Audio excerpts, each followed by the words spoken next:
Mr. Speaker, Mr. Vice President, members of Congress, distinguished guests, and fellow Americans. Tonight, I want to begin by congratulating the men and women of the 112th Congress, as well as your new Speaker, John Boehner.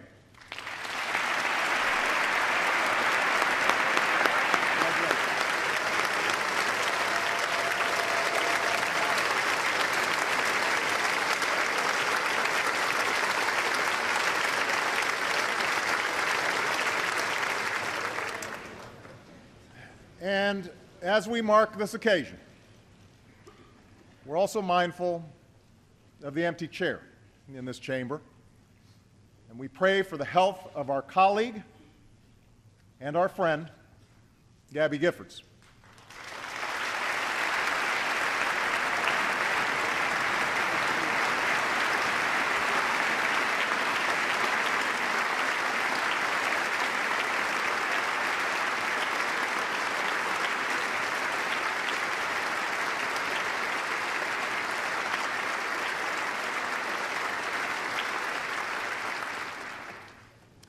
Now, it's no secret that those of us here tonight have had our differences over the last 2 years. The debates have been contentious. We have fought fiercely for our beliefs. And that's a good thing.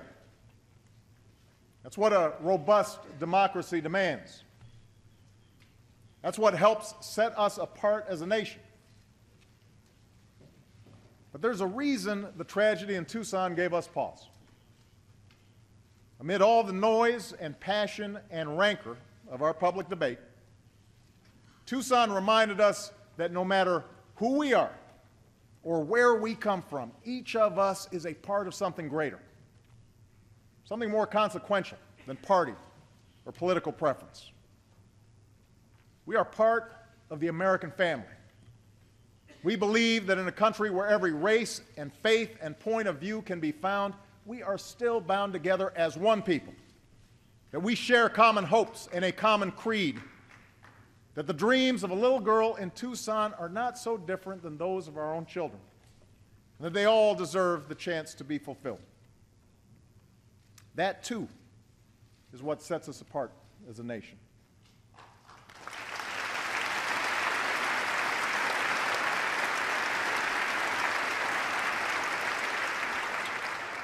Now, by itself, this simple recognition won't usher in a new era of cooperation. What comes of this moment is up to us. What comes of this moment will be determined not by whether we can sit together tonight, but whether we can work together tomorrow.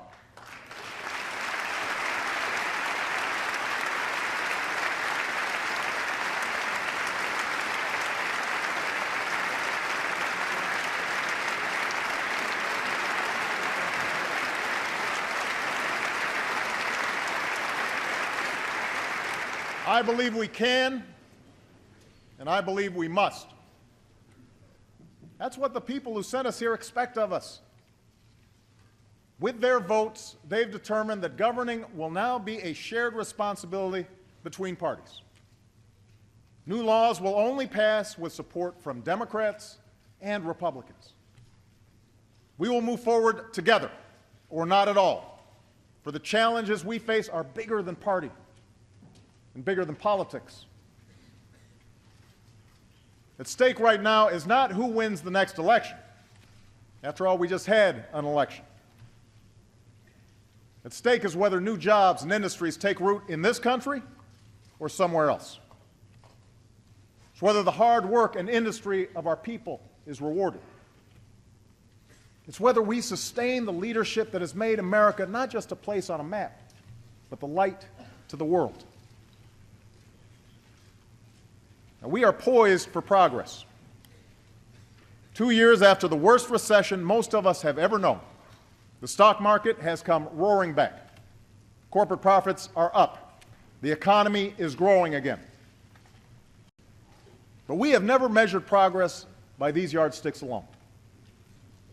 We measure progress by the success of our people, by the jobs they can find and the quality of life those jobs offer, by the prospects of a small business owner who dreams of turning a good idea into a thriving enterprise, by the opportunities for a better life that we pass on to our children. That's the project the American people want us to work on, together.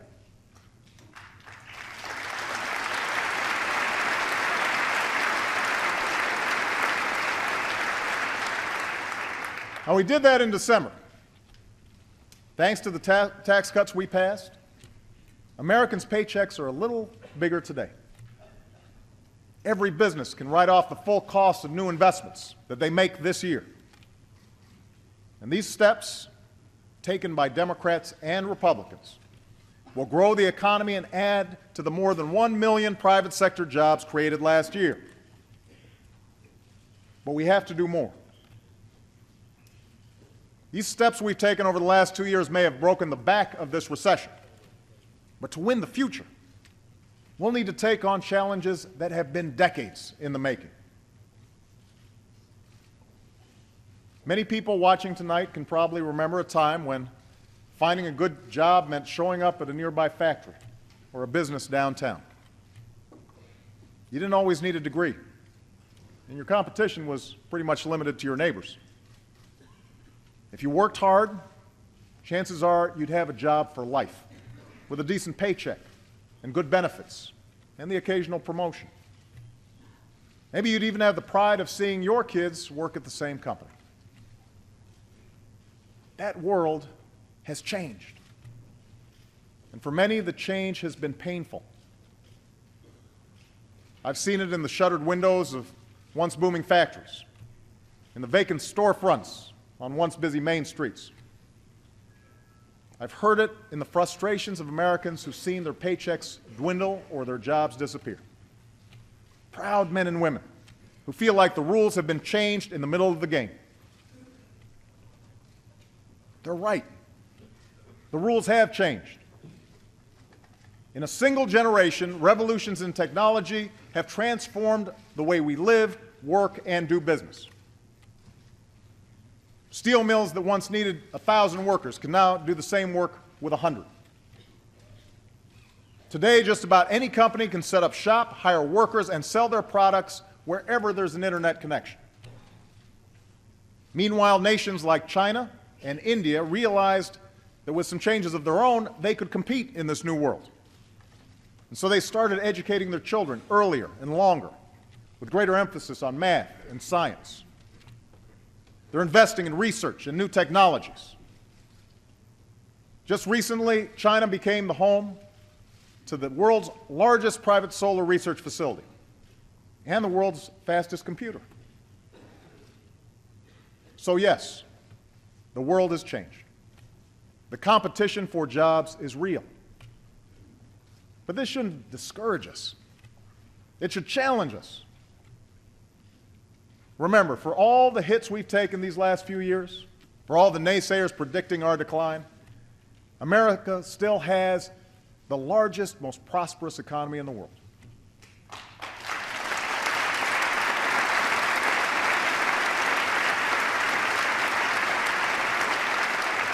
No workers are more productive than ours. No country has more successful companies or grants more patents to inventors and entrepreneurs. We're the home to the world's best colleges and universities, where more students come to study than any place on earth. What's more, we are the first nation to be founded for the sake of an idea. The idea that each of us deserves the chance to shape our own destiny. That's why centuries of pioneers and immigrants have risked everything to come here. That's why our students don't just memorize equations, but answer questions like, what do you think of that idea? What would you change about the world? What do you want to be when you grow up? The future is ours to win. But to get there, we can't just stand still. As Robert Kennedy told us, the future is not a gift. It is an achievement. Sustaining the American dream has never been about standing pat. It has required each generation to sacrifice and struggle and meet the demands of a new age. And now it's our turn. We know what it takes to compete for the jobs and industries of our time. We need to out-innovate, out-educate, and out-build the rest of the world.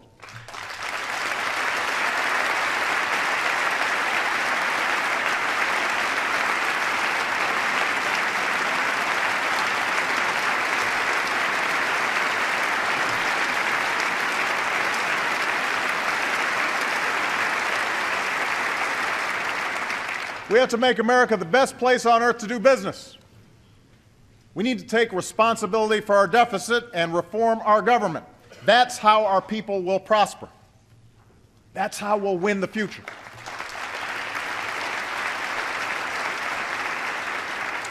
And tonight I'd like to talk about how we get there. The first step in winning the future is encouraging American innovation. None of us can predict with certainty what the next big industry will be or where the new jobs will come from. 30 years ago, we couldn't know that something called the internet would lead to an economic revolution. What we can do, what America does better than anyone else, is spark the creativity and imagination of our people. We're the nation that put cars in driveways and computers in offices, the nation of Edison and the Wright brothers, of Google and Facebook. In America, innovation doesn't just change our lives, it is how we make our living.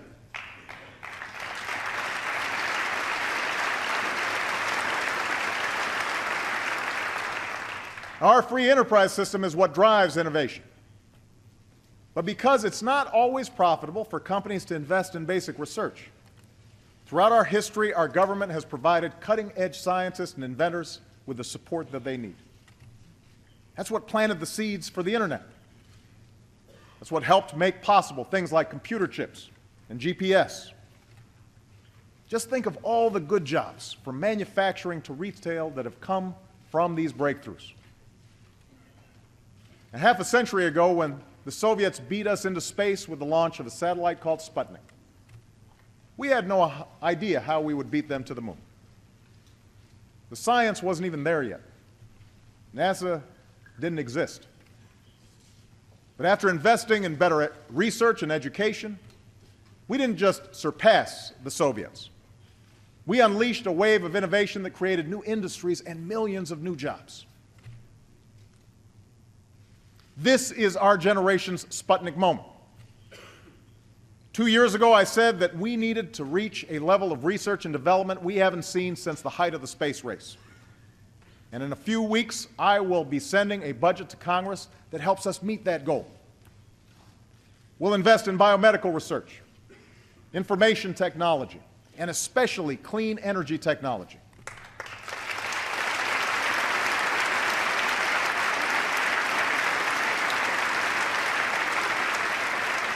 An investment that will strengthen our security, protect our planet, and create countless new jobs for our people.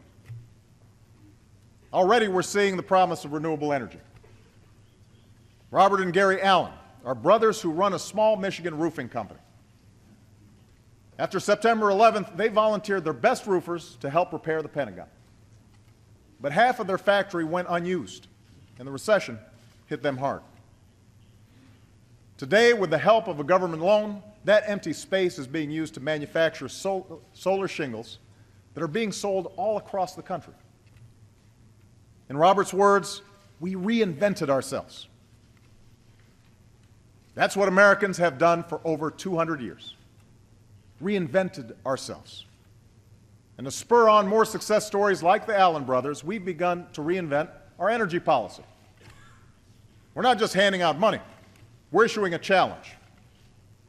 We're telling America's scientists and engineers that if they assemble teams of the best minds in their fields and focus on the hardest problems in clean energy, we'll fund the Apollo projects of our time.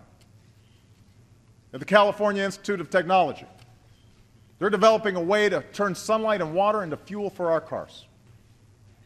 At Oak Ridge National Laboratory, they're using supercomputers to get a lot more power out of our nuclear facilities. With more research and incentives, we can break our dependence on oil with biofuels and become the first country to have 1 million electric vehicles on the road by 2015.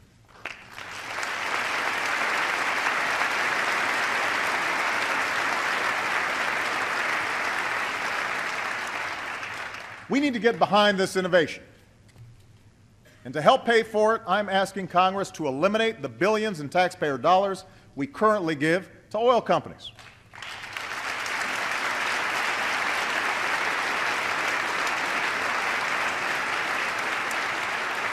I don't know if you've noticed, but they're doing just fine on their own. So instead of subsidizing yesterday's energy, let's invest in tomorrow's. Now, clean energy breakthroughs will only translate into clean energy jobs if businesses know there will be a market for what they're selling. So tonight, I challenge you to join me in setting a new goal.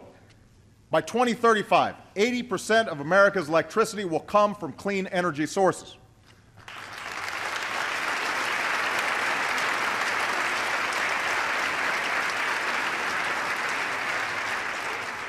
Some folks want wind and solar. Others want nuclear, clean coal, and natural gas. To meet this goal, we will need them all. And I urge Democrats and Republicans to work together to make it happen.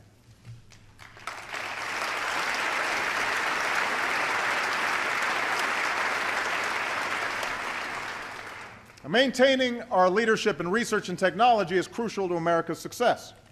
But if we want to win the future, if we want innovation to produce jobs in America and not overseas, then we also have to win the race to educate our kids. Think about it. Over the next 10 years, nearly half of all new jobs will require education that goes beyond a high school education. And yet, as many as a quarter of our students aren't even finishing high school. The quality of our math and science education lags behind many other nations. America's fallen to 9th in the proportion of young people with a college degree. And so the question is whether all of us, as citizens and as parents, are willing to do what's necessary to give every child a chance to succeed. That responsibility begins not in our classrooms, but in our homes and communities. It's family that first instills the love of learning in a child. Only parents can make sure the TV is turned off and homework gets done. We need to teach our kids that it's not just the winner of the Super Bowl who deserves to be celebrated, but the winner of the science fair.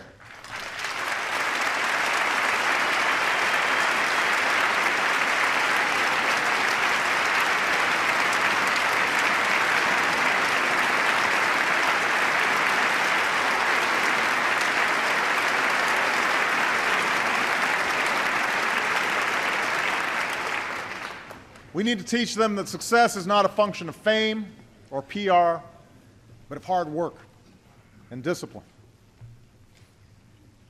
Our schools share this responsibility. When a child walks into a classroom, it should be a place of high expectations and high performance. But too many schools don't meet this test. That's why instead of just pouring money into a system that's not working, we launched a competition called Race to the Top. To all 50 states, we said, if you show us the most innovative plans to improve teacher quality and student achievement, we'll show you the money. Race to the Top is the most meaningful reform of our public schools in a generation. For less than 1% of what we spend on education each year, it has led over 40 states to raise their standards for teaching and learning. And these standards were developed, by the way, not by Washington, but by Republican and Democratic governors throughout the country. And Race to the Top should be the approach we follow this year as we replace No Child Left Behind with a law that's more flexible and focused on what's best for our kids.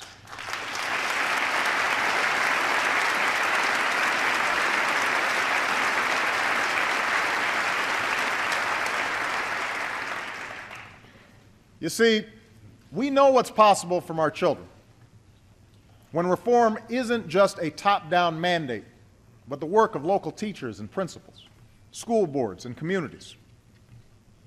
Take a school like Bruce Randolph in Denver. 3 years ago, it was rated one of the worst schools in Colorado, located on turf between two rival gangs. But last May, 97% of the seniors received their diploma. Most will be the first in their families to go to college. And after the first year of the school's transformation, the principal who made it possible wiped away tears when a student said, "Thank you, Miss Waters, for showing that we are smart and we can make it." That's what good schools can do. And we want good schools all across the country. Let's also remember that after parents, the biggest impact on a child's success comes from the man or woman at the front of the classroom. In South Korea, teachers are known as nation builders. Here in America, it's time we treated the people who educate our children with the same level of respect.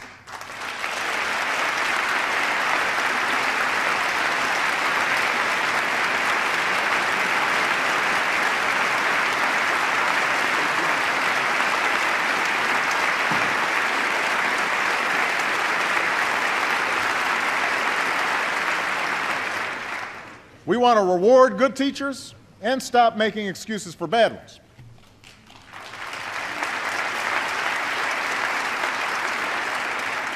And over the next 10 years, with so many baby boomers retiring from our class, we want to prepare 100,000 new teachers in the fields of science and technology and engineering and math.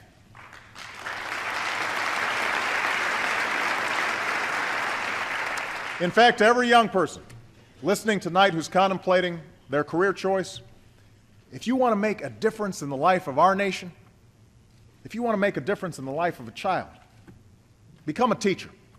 Your country needs you.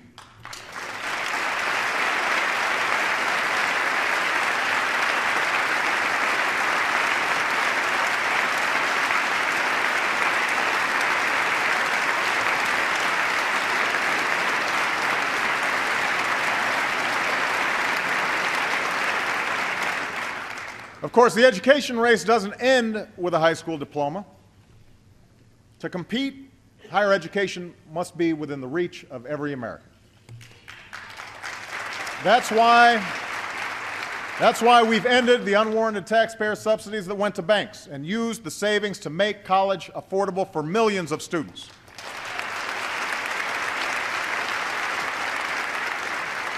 And this year, I asked Congress to go further and make permanent our tuition tax credit worth $10,000 for 4 years of college.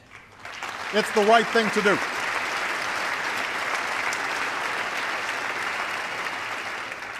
Because people need to be able to train for new jobs and careers in today's fast-changing economy. We're also revitalizing America's community colleges. Last month, I saw the promise of these schools at Forsyth Tech in North Carolina. Many of the students there used to work in the surrounding factories that have since left town. One mother of two, a woman named Kathy Proctor, had worked in the furniture industry since she was 18 years old. And she told me she's earning her degree in biotechnology now, at 55 years old.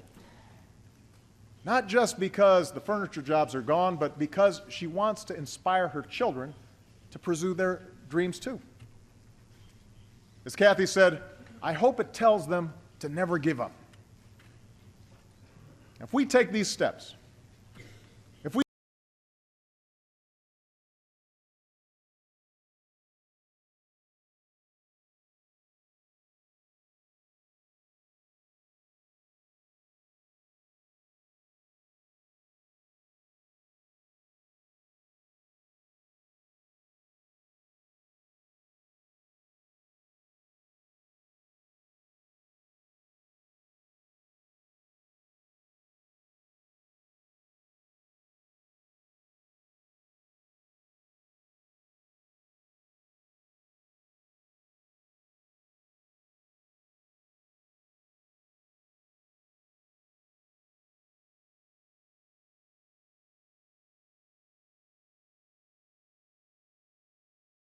We raise expectations for every child and give them the best possible chance at an education from the day they are born until the last job they take. We will reach the goal that I set 2 years ago. By the end of the decade, America will once again have the highest proportion of college graduates in the world.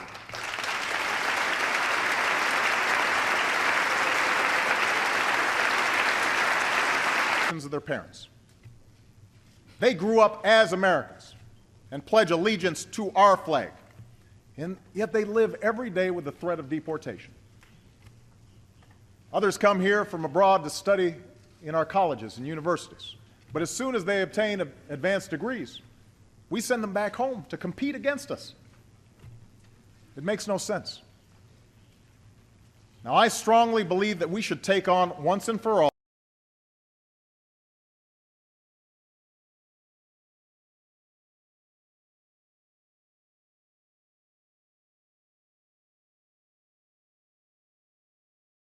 and let's stop expelling talented, responsible young people who could be staffing our research labs or starting a new business, who could be further enriching this nation.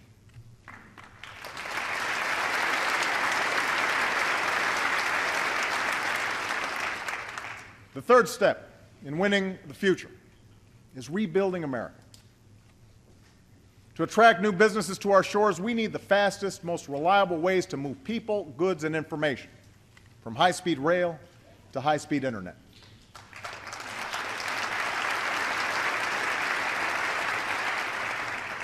Our infrastructure used to be the best, but our lead has slipped.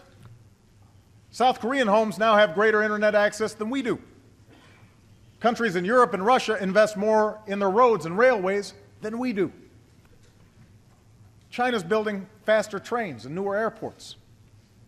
Meanwhile, when our own engineers graded our nation's infrastructure, they gave us a D. We have to do better. America's the nation that built the Transcontinental Railroad, brought electricity to rural communities, constructed the interstate highway system. The jobs created by these projects didn't just come from laying down track or pavement. They came from businesses that opened near a town's new train station or the new off-ramp. So over the last 2 years, we've begun rebuilding for the 21st century, a project that has meant thousands of good jobs for the hard-hit construction industry. And tonight I'm proposing that we redouble those efforts.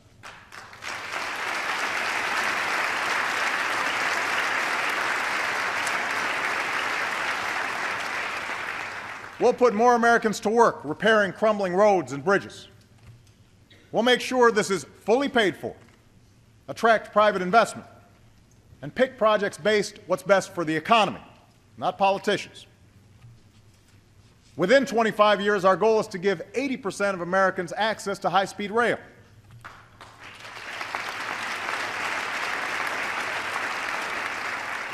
This could allow you to go places in half the time it takes to travel by car. For some trips, it will be faster than flying, without the pat-down.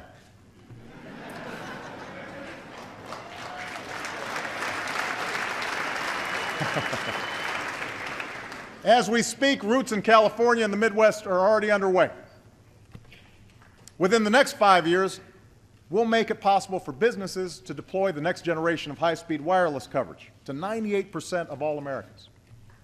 This isn't about faster internet or fewer dropped calls. It's about connecting every part of America to the digital age. It's about a rural community in Iowa or Alabama where farmers and small business owners will be able to sell their products all over the world.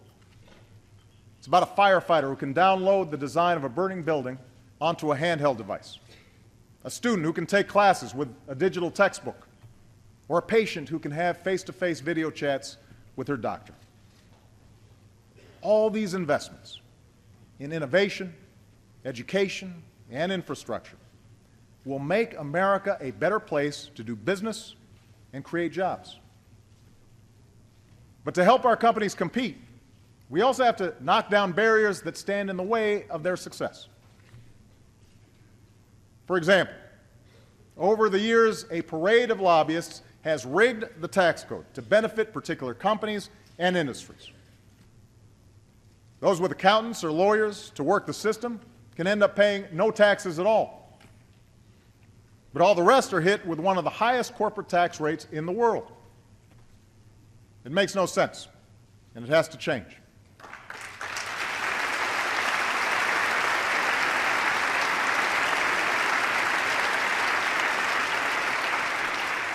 So tonight I'm asking Democrats and Republicans to simplify the system, get rid of the loopholes, level the playing field, and use the savings to lower the corporate tax rate for the first time in 25 years without adding to our deficit. It can be done.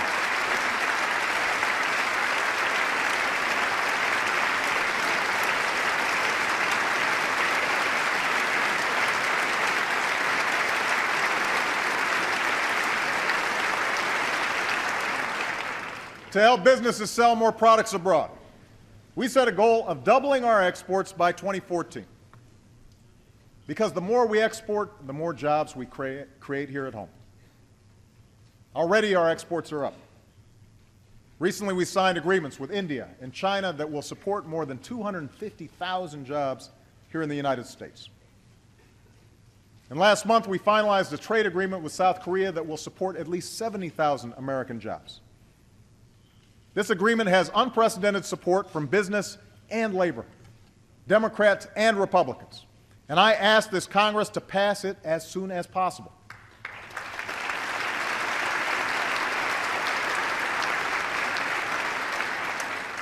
Now, before I took office, I made it clear that we would enforce our trade agreements and that I would only sign deals that keep faith with American workers and promote American jobs. That's what we did with Korea, and that's what I intend to do as we pursue agreements with Panama and Colombia and continue our Asia-Pacific and global trade talks.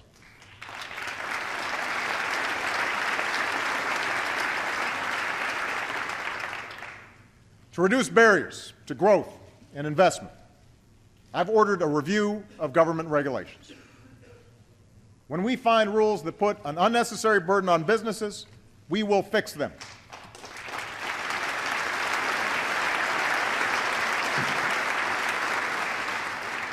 But I will not hesitate to create or enforce common sense safeguards to protect the American people.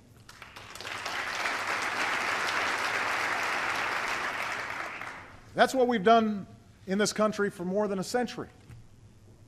It's why our food is safe to eat, our water is safe to drink, and our air is safe to breathe. It's why we have speed limits and child labor laws. It's why last year we put in place consumer protections against hidden fees and penalties by credit card companies, and new rules to prevent another financial crisis. And it's why we passed reform that finally prevents the health insurance industry from exploiting patients.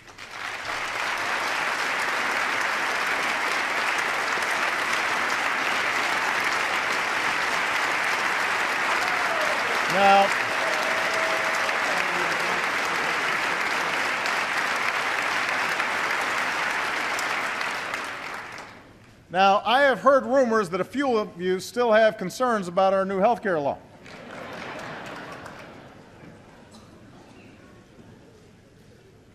So let me be the first to say that anything can be improved. If you have ideas about how to improve this law by making care better or more affordable, I am eager to work with you. We can start right now by correcting a flaw in the legislation that has placed an unnecessary bookkeeping burden on small businesses.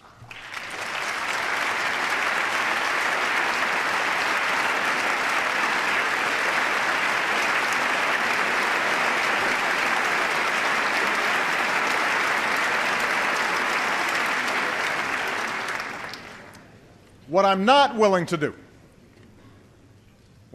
willing to do is go back to the days when insurance companies could deny someone coverage because of a pre-existing condition.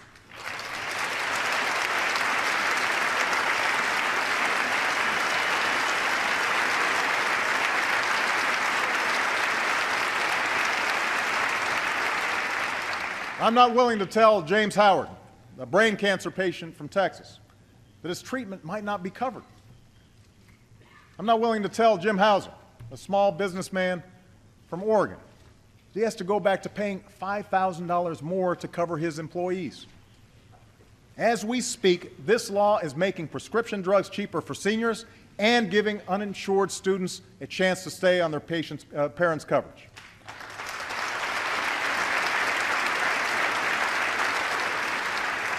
So I say to this chamber tonight, instead of refighting the battles of the last 2 years, let's fix what needs fixing and let's move forward.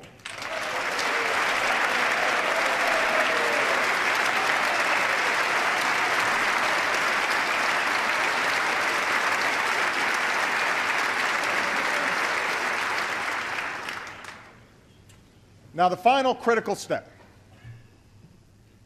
in winning the future is to make sure we aren't buried under a mountain of debt. We are living with a legacy of deficit spending that began almost a decade ago.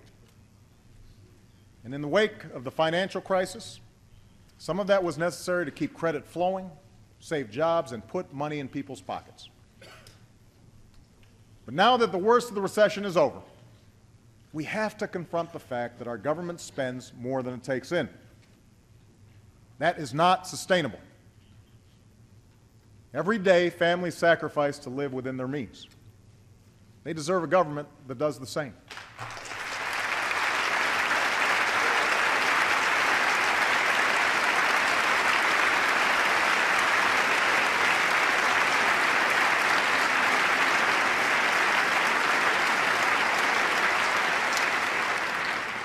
So tonight, I am proposing that starting this year, we freeze annual domestic spending for the next 5 years. Now, this would reduce the deficit by more than $400 billion over the next decade and will bring discretionary spending to the lowest share of our economy since Dwight Eisenhower was president. This freeze will require painful cuts. Already, we've frozen the salaries of hard-working federal employees for the next 2 years. I propose cuts to things I care deeply about, like community action programs. The Secretary of Defense has also agreed to cut tens of billions of dollars in spending that he and his generals believe our military can do without. Now, I recognize that some in this chamber have already proposed deeper cuts. And I'm willing to eliminate whatever we can honestly afford to do without. But let's make sure that we're not doing it on the backs of our most vulnerable citizens.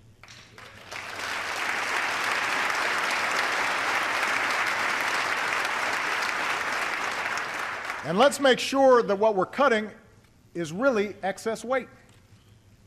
Cutting the deficit by gutting our investments in innovation and education is like lightening an overloaded airplane by removing its engine. It may make you feel like you're flying high at first, but it won't take long before you feel the impact. Now, most of the cuts and savings I proposed only address annual domestic spending, which represents a little more than 12% of our budget. To make further progress, we have to stop pretending that cutting this kind of spending alone will be enough. It won't.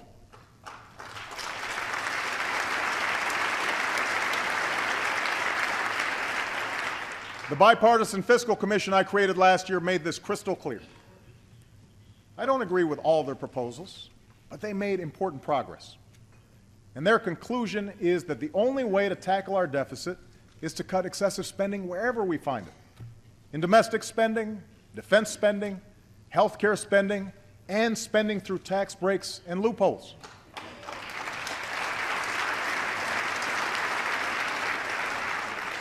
This means further reducing health care costs, including programs like Medicare and Medicaid, which are the single biggest contributor to our long-term deficit.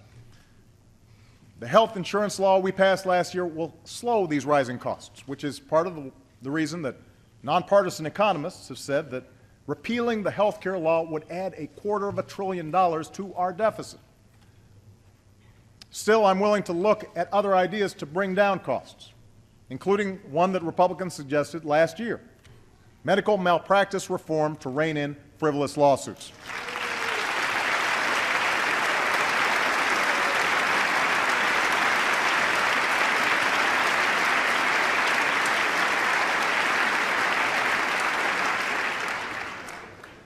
To put us on solid ground, we should also find a bipartisan solution to strengthen Social Security for future generations.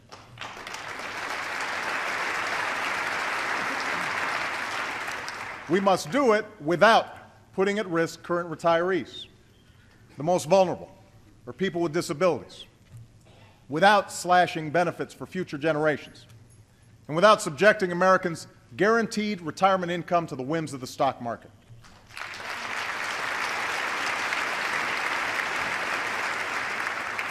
And if we truly care about our deficit, we simply can't afford a permanent extension of the tax cuts for the wealthiest 2% of Americans.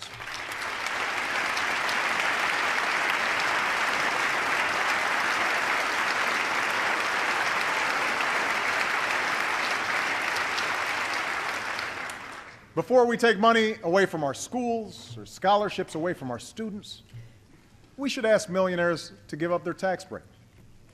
It's not a matter of punishing their success. It's about promoting America's success.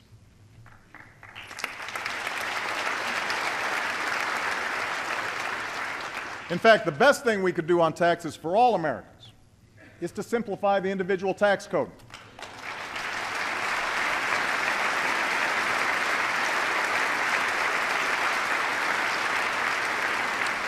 This will be a tough job, but members of both parties have expressed an interest in doing this, and I am prepared to join them.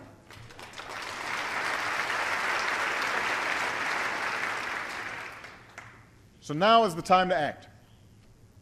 Now is the time for both sides and both houses of Congress, Democrats and Republicans, to forge a principled compromise that gets the job done. If we make the hard choices now to rein in our deficits, we can make the investments we need to win the future. Let me take this one step further. We shouldn't just give our people a government that's more affordable. We should give them a government that's more competent and more efficient. We can't win the future with a government of the past. We live and do business in the information age. But the last major reorganization of the government happened in the age of black and white TV. There are 12 different agencies that deal with exports. There are at least 5 different agencies that deal with housing policy. Then there's my favorite example. The Interior Department is in charge of salmon while they're in freshwater, but the Commerce Department handles them when they're in saltwater. I hear it gets even more complicated once they're smoked.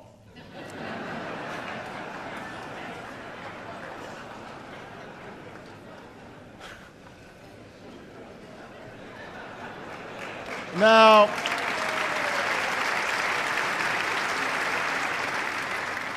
we've made great strides over the last 2 years in using technology and getting rid of waste. Veterans can now download their electronic medical records with a click of the mouse.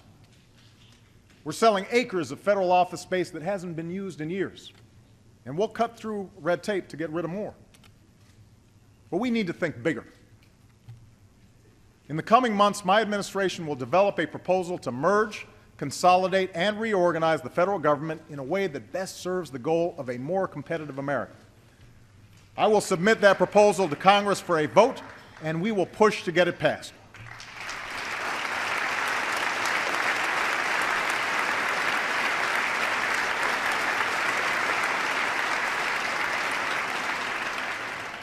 In the coming year, we'll also work to rebuild people's faith in the institution of government.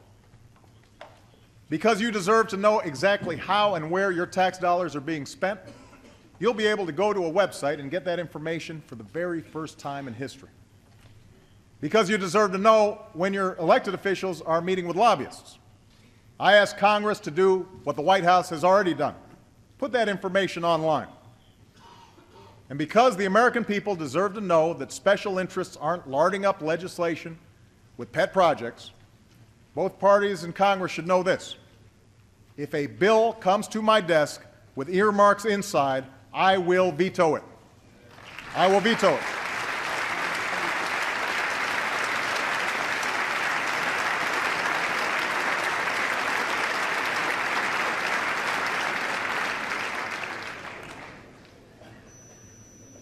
The 21st century government that's open and competent. A government that lives within its means. An economy that's driven by new skills and new ideas. Our success in this new and changing world will require reform, responsibility, and innovation. It will also require us to approach that world with a new level of engagement in our foreign affairs. Just as jobs and businesses can now race across borders, so can new threats and new challenges. No single wall separates East and West. No one rival superpower is aligned against us. And so we must defeat determined enemies wherever they are and build coalitions that cut across lines of region and race and religion.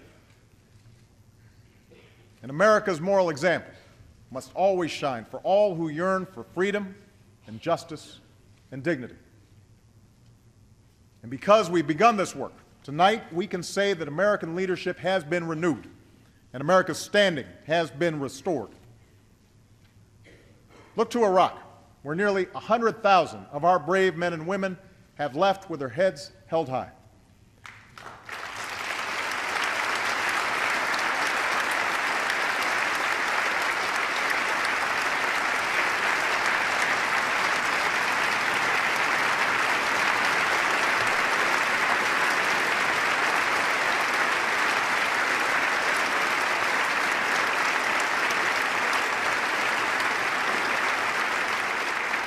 American combat patrols have ended.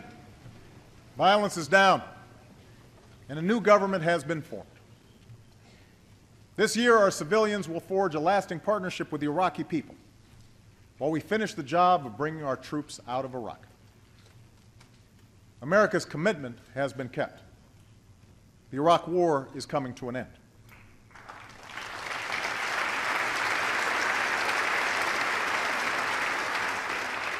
Of course, as we speak, al-Qaeda and their affiliates continue to plan attacks against us. Thanks to our intelligence and law enforcement professionals, we're disrupting plots and securing our cities and skies. And as extremists try to inspire acts of violence within our borders, we are responding with the strength of our communities, with respect for the rule of law, and with the conviction that American Muslims are a part of our American family.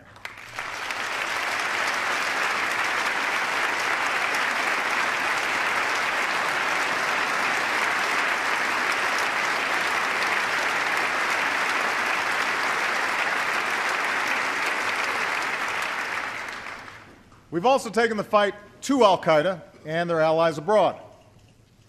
In Afghanistan, our troops have taken Taliban strongholds and trained Afghan security forces. Our purpose is clear. By preventing the Taliban from reestablishing a stranglehold over the Afghan people, we will deny al-Qaeda the safe haven that served as a launching pad for 9/11. Thanks to our heroic troops and civilians, fewer Afghans are under the control of the insurgency. There will be tough fighting ahead, and the Afghan government will need to deliver better governance. But we are strengthening the capacity of the Afghan people and building an enduring partnership with them. This year, we will work with nearly 50 countries to begin a transition to an Afghan lead. And this July, we will begin to bring our troops home.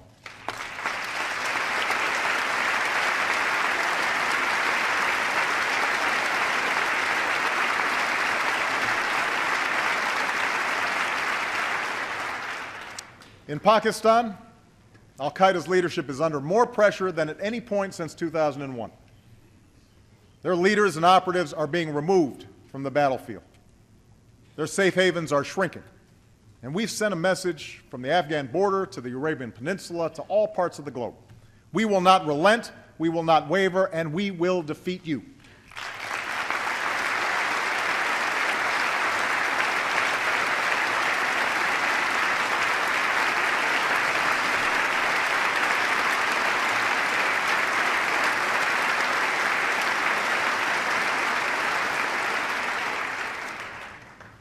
American leadership can also be seen in the effort to secure the worst weapons of war. Because Republicans and Democrats approved the New START Treaty, far fewer nuclear weapons and launchers will be deployed. Because we rallied the world, nuclear materials are being locked down on every continent so they never fall into the hands of terrorists. Because of a diplomatic effort to insist that Iran meet its obligations, the Iranian government now faces tougher sanctions, tighter sanctions than ever before. And on the Korean Peninsula, we stand with our ally South Korea and insist that North Korea keeps its commitment to abandon nuclear weapons.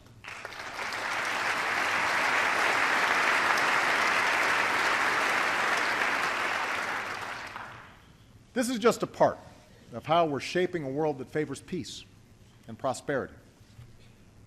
With our European allies, we revitalized NATO and increased our cooperation on everything from counterterrorism to missile defense.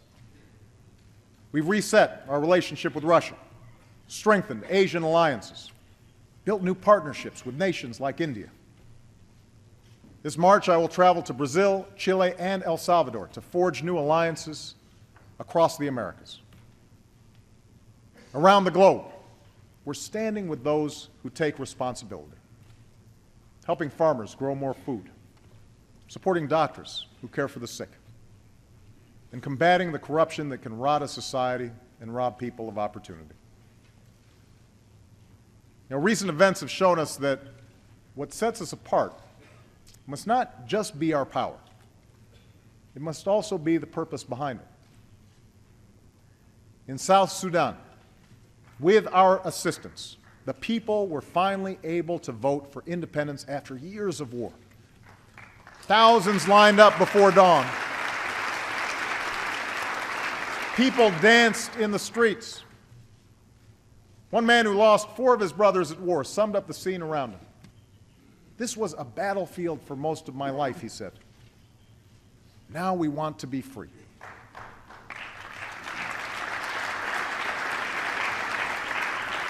And we saw that same desire to be free in Tunisia, where the will of the people proved more powerful than the writ of a dictator.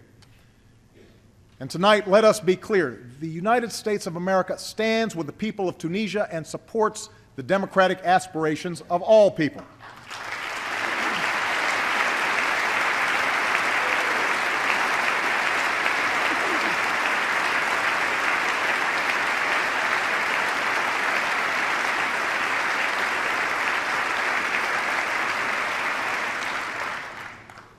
We must never forget that the things we've struggled for and fought for live in the hearts of people everywhere. And we must always remember that the Americans who have borne the greatest burden in this struggle are the men and women who serve our country.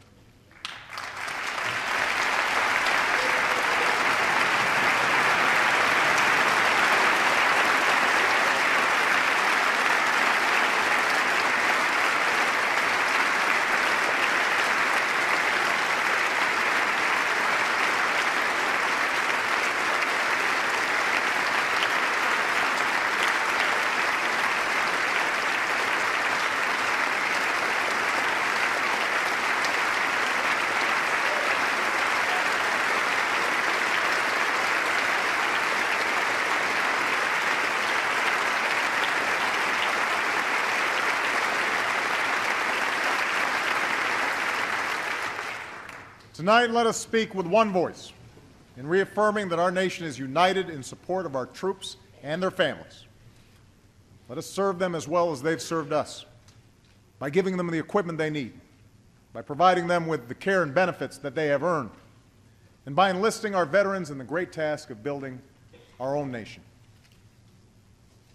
Our troops come from every corner of this country. They're black, white, Latino, Asian, Native American. They are Christian and Hindu, Jewish and Muslim. And yes, we know that some of them are gay. Starting this year, no American will be forbidden from serving the country they love because of who they love.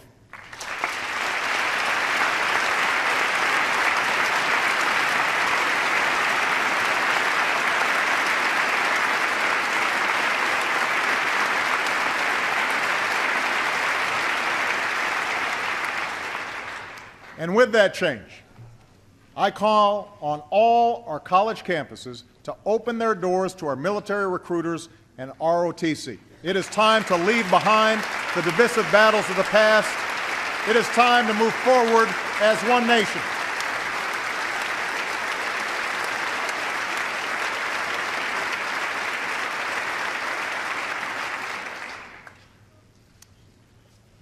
We should have no illusions about the work ahead of us.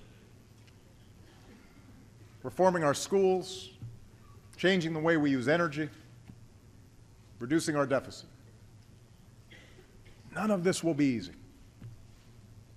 All of it will take time. And it will be harder because we will argue about everything. The costs, the details, the letter of every law. Of course, some countries don't have this problem. If the central government wants a railroad, they build a railroad, no matter how many homes get bulldozed. If they don't want a bad story in the newspaper, it doesn't get written. And yet, as contentious and frustrating and messy as our democracy can sometimes be, I know there isn't a person here who would trade places with any other nation on earth.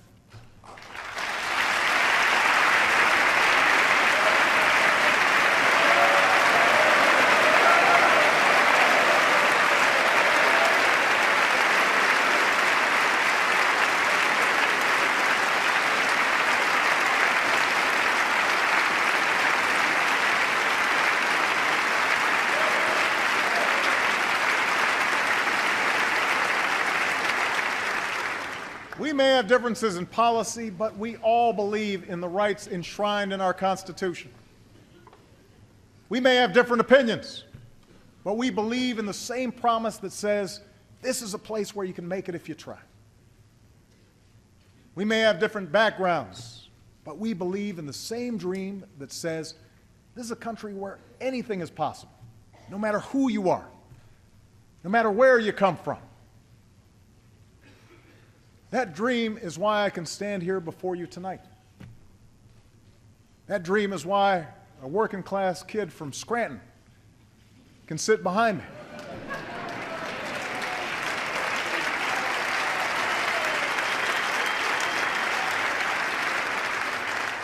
That dream is why someone who began by sweeping the floors of his father's Cincinnati bar can preside as Speaker of the House in the greatest nation on earth.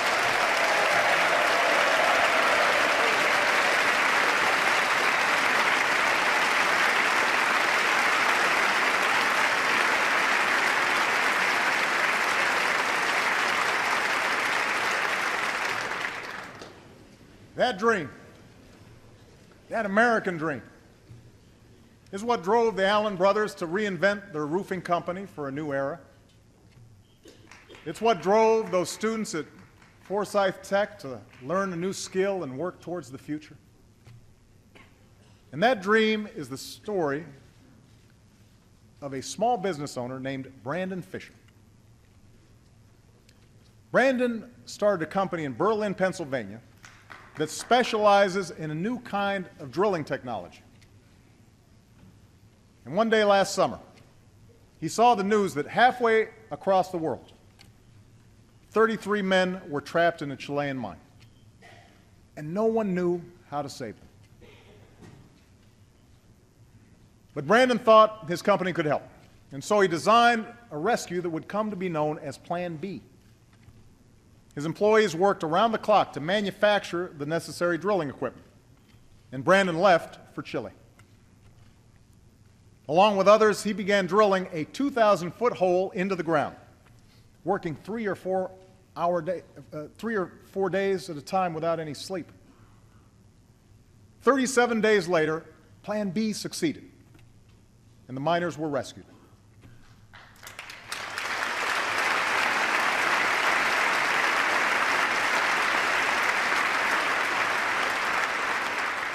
But because he didn't want all the attention, Brandon wasn't there when the miners emerged. He'd already gone back home, back to work on his next project. And later, one of his employees said of the rescue, "We proved that Center Rock is a little company, but we do big things."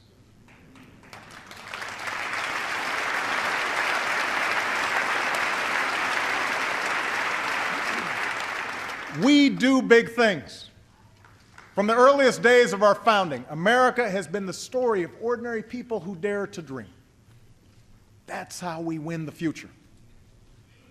We're a nation that says, I might not have a lot of money, but I have this great idea for a new company.